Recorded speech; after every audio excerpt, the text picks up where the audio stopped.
multidiscipline. Why it is called a multidisciplinary course? Because BS computer సైన్స్లో management papers ఉన్నాయి.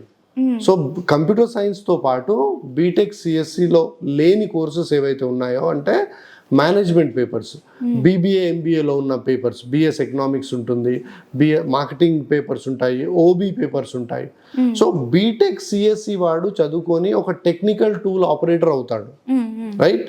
But అదే BS computer science చదువుకున్న విద్యార్థి technical టూల్స్తో పాటు మేనేజరియల్ కోర్సెస్ నేర్చుకుంటాడు. So this is called a techno managerial course. ఎలా అయితే interdisciplinary with in the computers అన్ని సబ్జెక్ట్స్ ఉంటాయి, మల్టీ డిసిప్లినరీ కంప్యూటర్స్తో పాటు మేనేజ్మెంట్ పేపర్ చేస్తున్నాడు, అందుకే దీన్ని టెక్నో మేనేజరియల్ కోర్స్ అంటారు. So that is the reason it is more preferred by the corporate companies than a BTech CSC. BTech CSC వాడికి only computer operator, technical operator, front end role వస్తుంది.